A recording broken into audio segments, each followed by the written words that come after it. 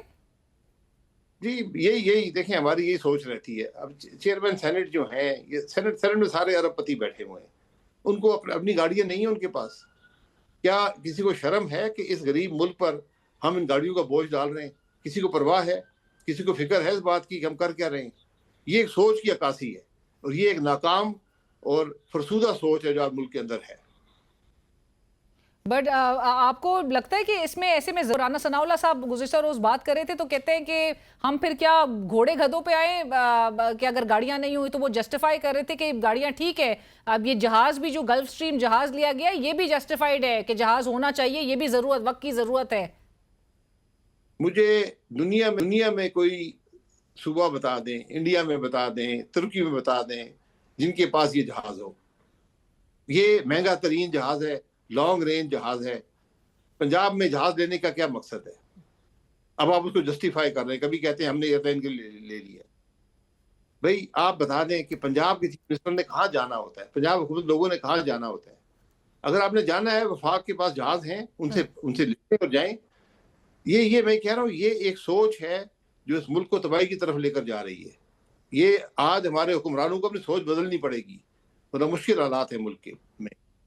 وہ مالک صاحب کی خبر تھی کہ اس جو گلف سٹریم جہاز لیا گیا ہے پنجاب حکومت کی جانب سے, اس کے جو پائلٹس ہیں اس کا ایک کی تنخواہ $32,000, ایک کی $38,000, اور پھر یہ جو وینا کا ایک سفر کر کے یہ جہاز واپس آیا ہے. یہ ٹیکنیکل یہ وجوہات کے حوالے سے کہہ رہے ہیں کہ جی تکنیکی جو ہے وہ چیزوں کی دیکھ بھال کے لیے اس کو جہاز کو وینا سفر کرایا گیا. یہ ایسا ہوتا ہے بھائی صاحب؟ جی ہوتا بھی ہے اگر ضرورت پڑتی ہے. جہاز تو ابھی آیا ہے, اس کو ایک دم مینٹنس کی کیا ضرورت پڑ گئی ہے؟ یہ جہاز تو کئی ہزار گھنٹے کے بعد یہ اگر مینٹنس میں گیا تو اس کی ذرا انوائسز دکھا دیں کون سی جگہ مینٹنس میں گیا ہے, جہاں یہ دکھا دیں. یہ دیکھیں اس ملک کے عوام اور رجسٹریشن نہیں ہے. اتنا بیوقوف بناتے آئے کہ ہم سمجھتے ہیں ہم جو بات کریں گے لوگ مان لیں گے. لوگ آج تنگ ہیں حکمرانوں سے. اور بھائی صاحب اس جہاز کے حوالے سے اس کی رجسٹریشن کوئی چیز آن پیپرز دکھانے کو بھی نہیں ہے. جی ہے نہیں نا, جلدی تھی نا, ہم جہاز جلدی میں لیتے ہیں اور ہمیشہ پرانا جہاز لیتے ہیں, کمیشن پرانے جہاز میں زیادہ ملتا ہے. بھائی صاحب یہ جو ہمارے حکمرانوں کے جو شاہانہ اخراجات ہیں, یہ لیوش لائف سٹائل ہے, دوسری طرف آپ کا قرضوں پہ انحصار ہے, آئی ایم ایف کا جو سٹاف لیول اگریمنٹ ہے وہ تک آپ کا اپرووڈ ابھی نہیں ہے, اس کے لیے بھی ریویوز جو ہیں آپ وہ مزید بھی ابھی آپ کو ریویوز میں جانا ہے. ایک ملک جو کہ قرضوں تلے ڈوبا ہوا ہے, جس کی عوام 45% سطح غربت کے نیچے رہ رہی ہے, انفلیشنری پریشرز جو ہے مزید سر پہ منڈلا رہے ہیں, ایسے ملک کے حوالے سے دنیا کیا سوچے گی؟ جی دنیا یہی سوچتی ہے آپ کے بارے میں, اچھا تو نہیں سوچیں گے. مجھے اب یہ بتا دیں ٹرمپ کے پاس یہ جہاز ہے, کسی یورپین حکمران کے پاس ہے, آپ کو گلف میں بھی یہ جہاز بہت کم ملے گا, اور کوئی ایسا ملک غریب ملک نہیں ہے جو یہ جہاز رکھ سکے. لیکن ہم نے جہاز خرید لیے, یہ ایک نہیں ہے, بہت سارے ایسے جہاز ملک کے اندر ہیں. رائٹ. سو بھائی صاحب یہ اوور آل جو ہماری حکومت ہے سینٹ پنجاب کی اور دیگر صوبوں میں بھی جس طرح سے معاملات کو چلایا جا رہا ہے, یہ 2 سالوں کا آپ کس طرح سے اس کو پورا ایک سم اپ کریں گے؟ سم اپ کیا کرنا ہے؟ پاکستان غریب سے غریب تر ہوتا جا رہا ہے, ہمارے قرضے بڑھتے جا رہے ہیں, پاکستانی غریب سے غریب تر ہوتے جا رہے ہیں, سطح غربت میں اضافہ ہو رہا ہے, بچے جو اسکول سے باہر ان میں اضافہ ہو رہا ہے. آج پاکستان ایک پولیس اسٹیٹ بن گیا ہے, آپ کے پاس کوئی فنڈامنٹل رائٹس نہیں ہے, اور ہم اس کو ملک ہم کہتے ہیں جی بڑا اچھا ملک چل رہا ہے. ہماری افغانستان سے جنگ جاری ہے. آج وہ بورڈ آف پیس کہاں گیا؟ بورڈ آف پیس جیسے ہم جا کے بیٹھتے تھے, آج وہ ہمارے ملکوں پر حملہ آور ہے. ایران پر اس نے حملہ کیا ہوا ہے, اور پورے گلف کے اندر جو ہمارے بھائی ہیں ان سب پہ آج ایک جنگ کا سما ہے, اور ہم جا کے بورڈ آف پیس کی باتیں کرتے ہیں. یہ ایک ناکام پالیسیز ہیں, ایک ناکام سوچ ہے جو ملک کے اندر مسلط ہے. ناکام پالیسیز, ناکام سوچیں. پر دوسری طرف بھائی صاحب اپوزیشن کے بھی کردار پر آپ کیا کہیں گے جو ایک ابھی تک مؤثر اپوزیشن ادا نہیں کر سکی؟ دیکھیے اپوزیشن جو بڑی ہے وہ پی ٹی آئی ہے, اس کے پاس ایک حکومت بھی ہے, نہ وہ حکومت چلاتے ہیں, ان کا صرف ایک نکاتی ایجنڈا ہے کہ عمران خان صاحب کو جیل سے باہر نکالیں گے. یہ آج تک کسی سیاسی جماعت نے ایسا ایجنڈا نہیں رکھا. تو اپوزیشن نہ اپنا کام کر رہی ہے نہ حکومت چلا رہی ہے، تو حکومت بھی ناکام ہے، اپوزیشن بھی ناکام ہے. یہ آج ہمارے ملک کی کیفیت ہے. اور ایسے میں آپ کو حل، کیونکہ کوگمر سچویشن ہے یہ، تو اس میں آپ کو ایک وے آؤٹ کیا نظر آ رہا ہے؟ آپ اکٹھے آپ کو پوسٹ ایٹ سیناریو میں یہ بیٹھتے ہوئے دکھائی دے رہے ہیں کہیں نہ کہیں، یا پھر یہ سٹیٹس کو برقرار رہتا دکھائی دے رہا ہے؟ کون بیٹھے گا؟ جن کو عوام کی پرواہ نہیں ہے، جن کو عوام کا ووٹ نہیں ملا، کس کے ساتھ بیٹھیں گے؟ کیا بات کریں گے؟ آج آپ جہاز خرید رہے ہیں، آپ لینڈ کروزریں بانٹ رہے ہیں، اور پھر جسٹیفائی بھی کرتے ہیں. یار آپ نے چوری کرنی ہے تو چوری پہ جسٹیفائی تو نہ کرے نا. یہ عوام کا پیسہ ہے جو آپ خرچ کر رہے ہیں ان چیزوں پر. رائٹ. بھائی صاحب، دوسری طرف جہاں پر آپ نے کہا کہ اپوزیشن کی سب سے بڑی جماعت پاکستان تحریک انصاف، اب ان کے ایک گلہ یہ بھی ضرور رہا کہ عید سے قبل بھی جو ایک ملاقات آخری ہونی تھی منگل کے روز، وہ بھی نہ ہو سکی عمران خان صاحب کی فیملی، ان کی وکلا کی ٹیم سے. یہ بھی کس قسم کا ایک میسج جو ہے وہ دنیا بھر میں جاتا ہے کہ جو پرزنرز ہیں اور ہائی پروفائل اسپیشلی پرزنرز، ایک سابق وزیر اعظم جس کو سولٹری کنفائنمنٹ میں رکھا ہوا ہے، دسمبر سے کوئی ملاقات فیسیلیٹیٹ نہیں ہو سکی، اور آپ نے یہ ایک موقع جو کہ آپ پرہیپس ایک کانفیڈنس بلڈنگ میجر کے طور پہ ہی صحیح، کیونکہ عدالتی احکامات کی روشنی میں تو آپ فالو نہیں کر رہے، لیکن یہ کیا میسج دیا ہے موجودہ حکومت نے؟ دیکھیں، میسج کی بات نہیں ہے، ایک بنیادی حق ہوتا ہے. اس سے پہلے بھی لوگ جیل میں گئے ہیں، یہ سلوک نہیں ہوا کسی کے ساتھ. غلطیاں سب نے کی ہیں. عمران خان صاحب نے لوگوں کو سالٹری میں رکھا تھا، انہی سیلز میں رکھا تھا، لیکن اگر اس نے غلطی کی تو آپ بھی وہ غلطیاں کر رہے ہیں. کیا اس غلطی میں شامل ہونا چاہتے ہیں؟ ایک عجیب سوچ ہے ملک کے اندر. اور یہ آپ دیکھیں گے، یہ ماضی میں بھی یہ کیس بنے ہیں، سزائیں ہوئی ہیں، اور آخر پتہ چلتا ہے کہ نہیں جی وہ تو بڑی مینیپولیٹڈ تھیں اور جج کو خرید لیا گیا تھا، جج دباؤ میں تھا. اور جو بیچارہ بھگت چکا ہوتا ہے، پورا دنیا تماشا دیکھتی ہے کہ یہ کس قسم کا ملک ہے کہ ہر وزیر اعظم کو جیل میں ڈالتے ہیں، ہر ایک کو سزائیں دیتے ہیں، اور پھر پتہ چلتا ہے کہ یہ تو جج جھوٹ بول گئے. عجیب سا ملک بن گئے ہیں. اور ہمیں بدقسمتی یہ ہے کہ ہمیں خرابی نظر ہی نہیں آتی، ہم اس خرابی کو آج محسوس ہی نہیں کرتے. بھائی صاحب، لیکن آپ بھی جیلیں بھگت چکے ہیں، کیسز بھگت چکے ہیں، اس طرح کی صورتحال کہ جہاں پر عید کے تہوار ہو، ایسے اوکیزنز ہوں، اس میں بھی فیملی سے اسی طرح سے بارڈ رکھا جاتا تھا؟ دیکھیں، ہوا ہے ماضی میں بھی، لیکن آپ آج اگر ملنے کی بات ہے تو ویسے بھی آپ کا حق ہے کہ آپ کو ہفتے میں ایک ملاقات ہونی چاہیے، تو ملاقات دے دیں. شہباز صاحب کو بھی ملاقات آتی رہی ہے، میاں صاحب بھی ملاقات جب جیل میں تھے لاڈی میں، ہم سب اکٹھے ہوتے تھے وہاں ایک ہفتے میں. وہ ماشاء اللہ کا دور تھا، اس میں بھی ملاقات ہو جاتی تھی. آج تو نام نہاد جمہوریت ہے ملک کے اندر. جہاں پر آپ کہتے تھے ایک ریکنسیلیشن کمیشن اور اکٹھے جو ہے وہ بیٹھنے کی طرف آیا جائے، وہ صورتحال آپ کو بنتی دکھائی نہیں دے رہی ہے؟ نہیں، وہ سوچ ہی نہیں ہے نا. آپ سوچ دیکھ لیں ملک کے حکمرانوں کی سوچ کیا ہے. صرف ان کی سوچ نہیں، آپ اپوزیشن کی سوچ بھی دیکھ لیں. آج کسی کو ملک کی پرواہ نہیں ہے. آج ہر ایک اپنی بات کر رہا ہے کہ میرا بس یہاں سے کچھ نکل آئے، میرے اقتدار کو مل جائے، میری بات سنی جائے. اس طرح تو ملک نہیں چلتے. آپ ملک کی بات کر رہا ہے کوئی؟ آج آپ مجھے بتا دیں، کوئی وزیر بتا دیں، کوئی حکمران بتا دیں، کوئی اپوزیشن کا بندہ بتا دیں جس نے ملک کی بات کی ہو. اینڈ بھائی صاحب، if you were to give any advice to Prime Minister Shahbaz شریف، کیا وہ مشورہ ہوتا ان کو ان حالات میں؟ میری ایڈوائس سے وہ بالا تر ہے.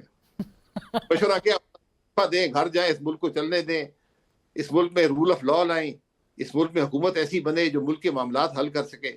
4 سال ہو گئے، کیا کر سکیں؟ آج تک کیا ڈیلیور کیا آپ نے؟ یہ ہماری بد نصیبی ہے کہ ہم اپنی نہ اپنی خرابی کو سمجھتے ہیں، نہ ملک کے معاملات کو سمجھتے ہیں کہ کیسے بہتری آئے گی ملک کے اندر. رائٹ. تھینک یو سو مچ. بہت شکریہ شاہد خاقان عباسی صاحب فار یور ٹائم سر.